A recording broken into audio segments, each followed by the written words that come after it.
What's up everybody, welcome to Money Management channel. My name is Andrei and today I'm gonna be doing an update on MMTLP and FINRA saga. I got the cash in the bag, stadium packed. Born a rock star in this life, gonna live it up. And guys, for today's video I have several quite interesting updates directly related to our litigation processes that are active right now, and I will give you pretty much a full recap of the most recent news in regards to these lawsuits. On top of that, I will remind you about the upcoming event that will take place within just a couple of weeks, I believe in 3 weeks, and definitely it can be a very important threshold in our story. So, and before we dive deep into all of these, guys, please hit the like button for YouTube algorithm and drop me a line in the comment section if you think my videos are valuable for you. On top of that, if you want to know more about technical analysis, if you want to enhance your trading skills, feel free to subscribe to my YouTube channel and join my Patreon account. And guys, you've seen many of my trade calls, all delivering strong returns in just hours. Now it's your turn to trade smarter. Join my Safe Haven Patreon tier, built for traders who want consistency, structure and real results. You will get a detailed plan to protect your portfolio, monthly one-on-one Zoom sessions with me and private Discord access with all trade alerts, lessons and exclusive updates. And here is the best part. If you don't earn more than your subscription price within 30 days, you will receive a full refund, no question asked, as long as your trading account balance is at least $2,500 and you've taken all the recommended trades during the period. No excuses, no fine print. You profit or you don't pay. Here are just a few of my trade results from the first half of October.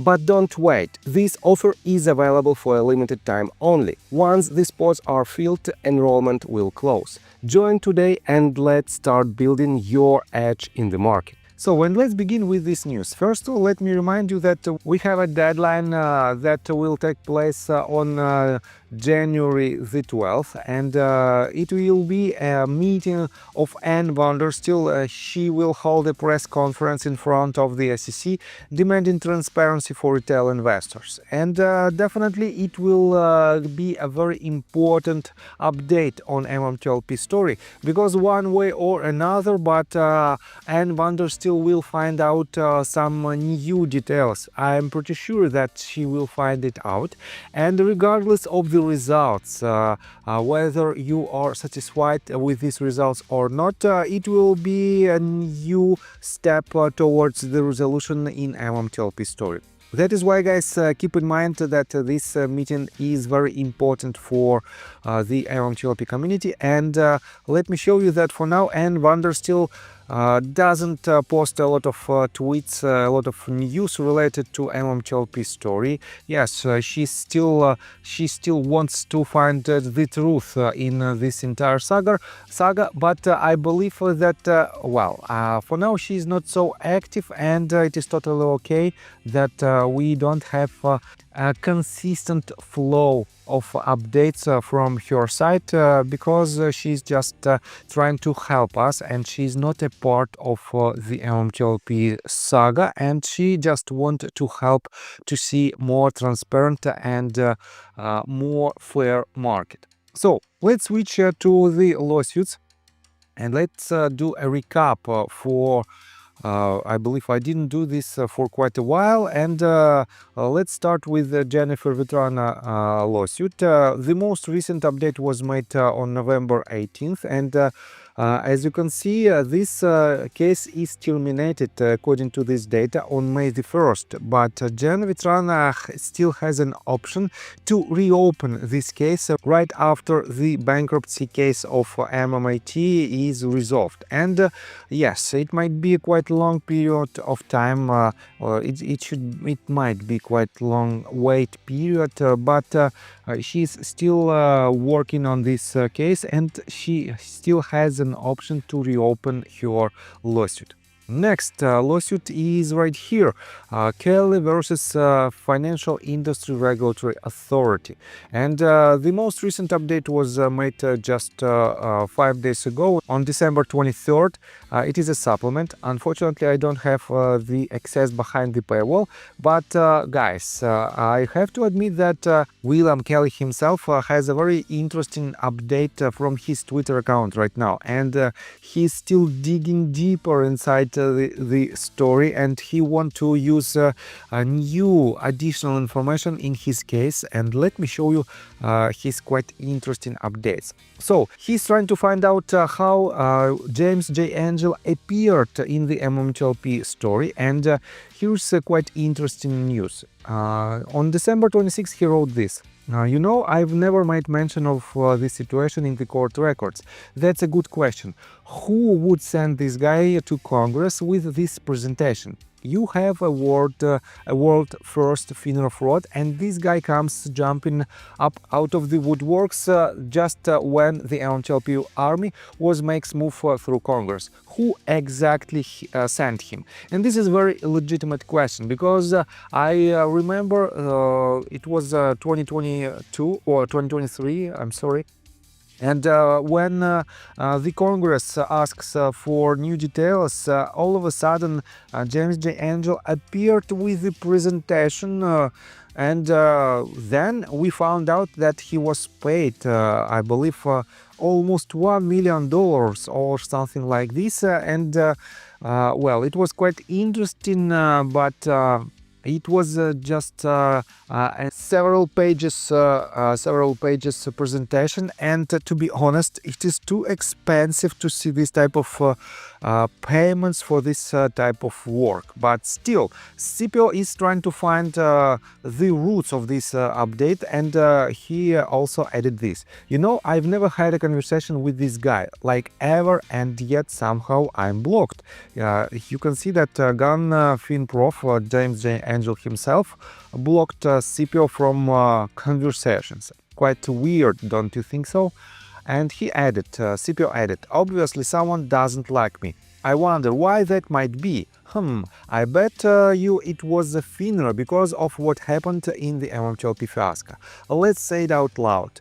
A regulator sent a frontman to Congress to silence American voices after illegally freezing billions of the stock market. Is that what really happened? This professor claims to be a shareholder.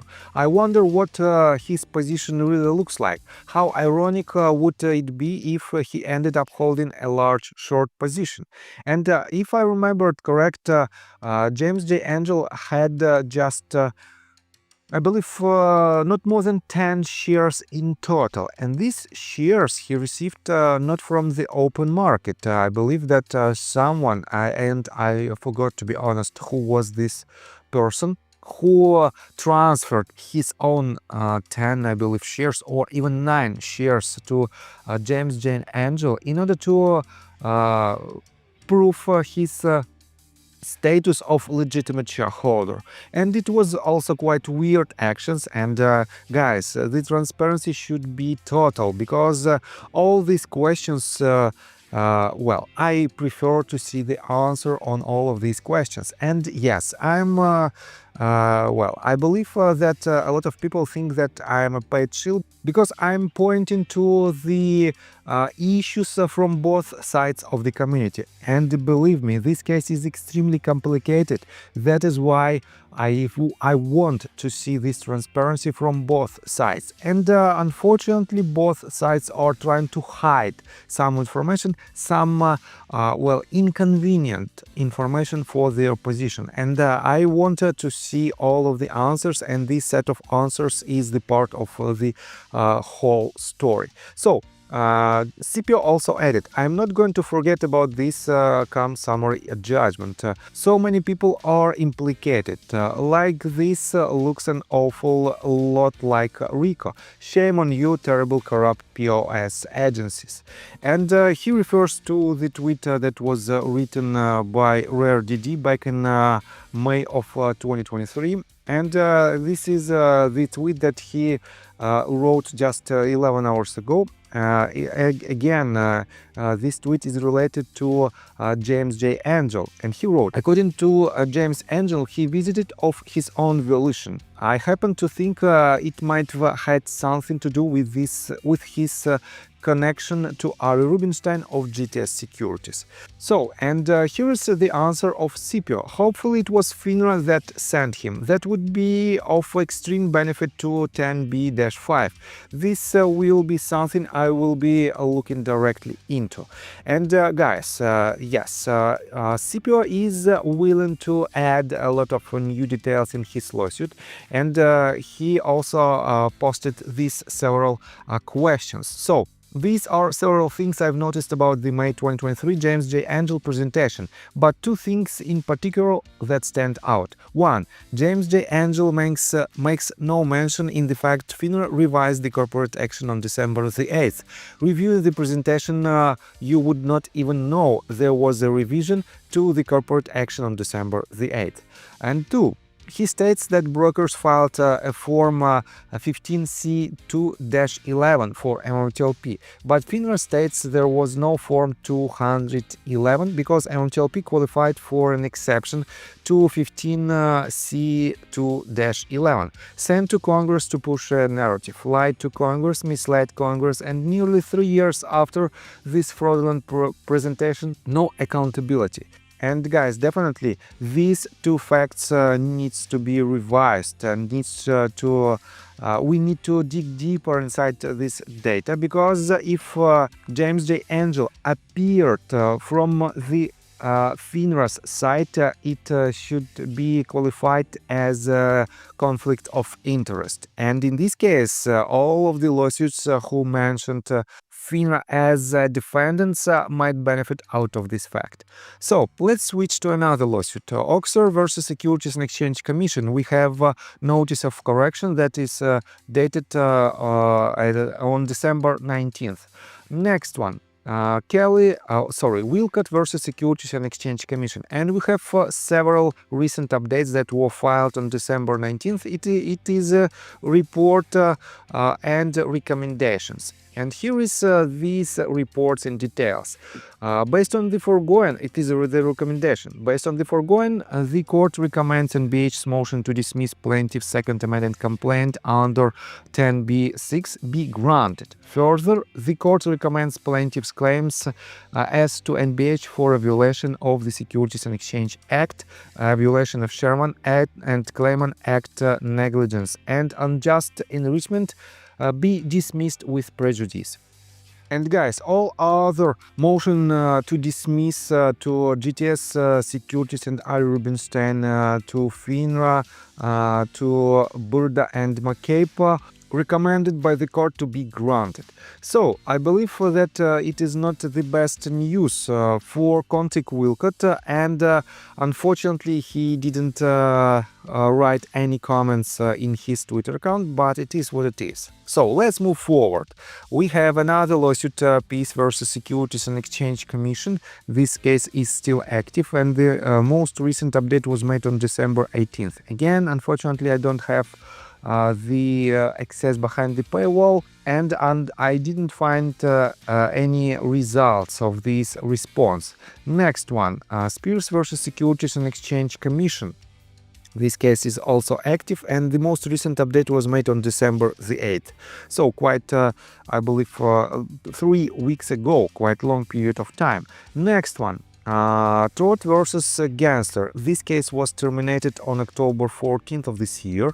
And let's move forward. Trot versus Rubinstein. This case is active, and the most recent update was made on October the 9th. Response in opposition to motion. So we have plenty of lawsuits that are still active, and another lawsuit is Rolla versus Securities and Exchange Commission, again with the response that was filed just 2 days ago.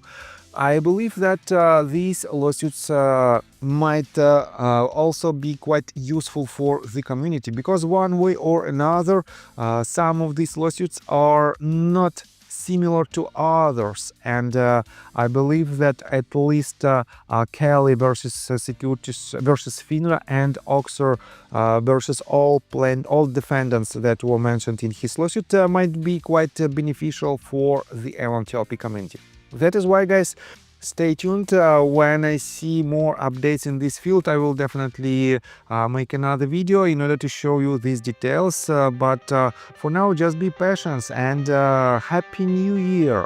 I got the cash in the bag, stadium packed. Born a rock star in this life, gonna live it up on the attack.